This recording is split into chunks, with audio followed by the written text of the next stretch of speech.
আলাইকুম। আজকের breaking news হচ্ছে পাকিস্তানের ক্ষেপণাস্ত্রের পরীক্ষায় উত্তেজনা আরও বাড়ল। সেনাদের অভিযানের প্রস্তুতি নিশ্চিত করতে ক্ষেপণাস্ত্রের পরীক্ষা, পাকিস্তান থেকে ডাক ও পার্সেল সেবা বন্ধের ঘোষণা ভারতের।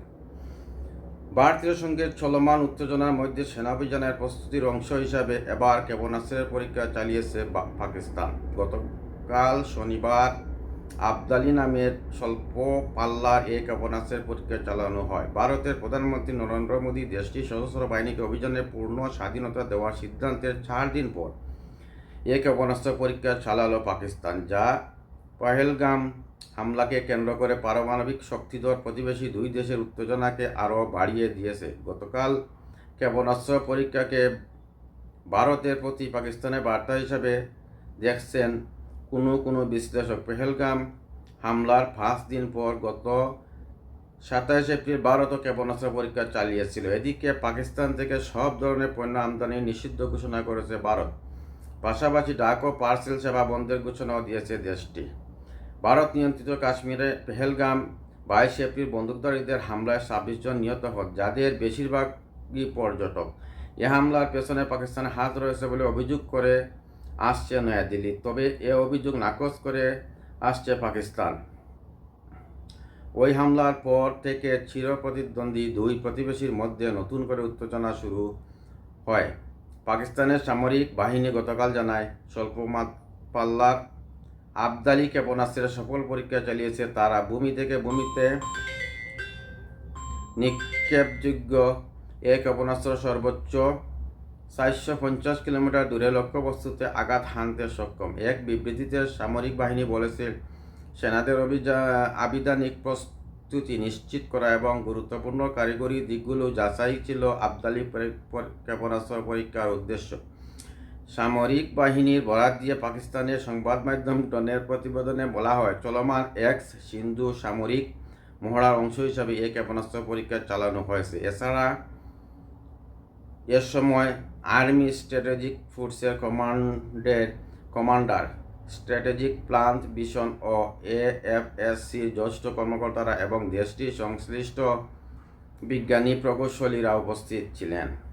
ক্ষেপণাস্ত্র পরীক্ষাকে সতর্ক বার্তা হিসেবে দেখছেন পাকিস্তানের বিশ্লেষকরা।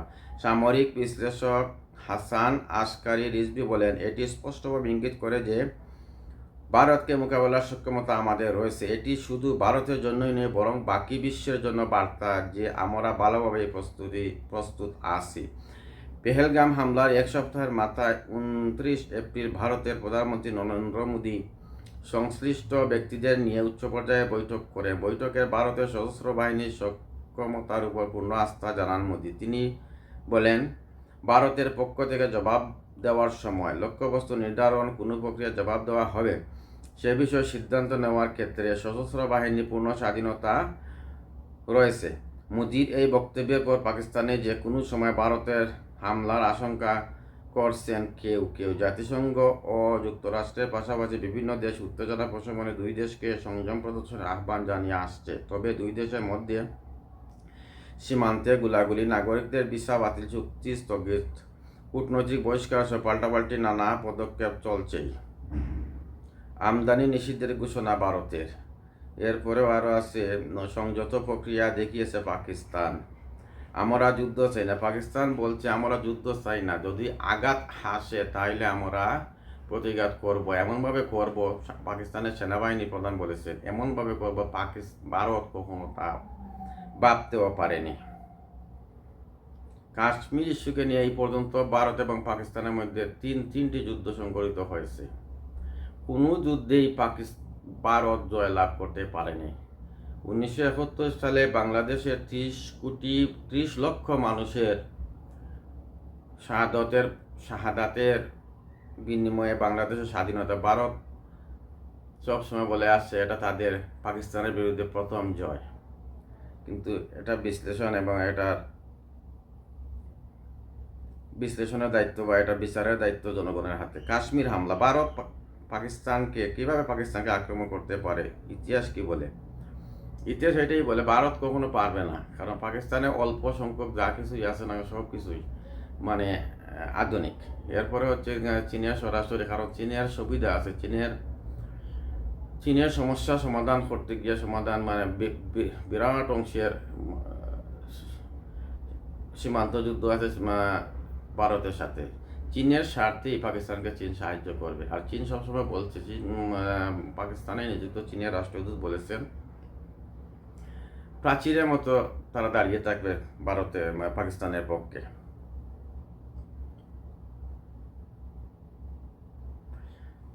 আবার পাকিস্তানের জন্য আকাশ সীমা বন্ধ করা হয়েছে, সতর্ক অবস্থায় আছে পাকিস্তান। জাতীয় নিরাপত্তা উপদেষ্টা বোর্ডে আমূল পরিবর্তন আনলেন নরেন্দ্র মোদী। এরপরে আরও কিছু ব্রেকিং নিউজ আছে। মন্ত্রিসভার 3 কমিটির সঙ্গে জরুরি বৈঠকে কী আলোচনা করলেন নরেন্দ্র মোদী। আবার পেহেলগাম হামলার পর কাশ্মীর নিয়ে মোদীর দাবি অসার হয়ে গেল। মানে পাকিস্তান এমন কিছু কূটনৈতিক প্রচেষ্টা চালিয়েছে যেটা মানে এটা যে মোদীর ষড়যন্ত্র ছিল পেহেলগাম হামলা, এটা বিশ্বর কাছে মানে প্রমাণিত হয়ে গেছে। এটা ছিল নরেন্দ্র মোদীর জনপ্রিয়তাতে দোষ নেমেছিল, এই জনপ্রিয়তাকে তুলে আনার জন্য এইটা একটা ষড়যন্ত্র ছিল। ইমরান খানকে মুক্তি দিয়ে সর্বদলীয় বৈঠকের আহ্বান পিটিআইয়ের। কাশ্মীরে হামলার ছবি দেখে ভারতীয়দের রক্ত ফুটছে মোদি। এগুলো নাই, ভিত্তি নাই।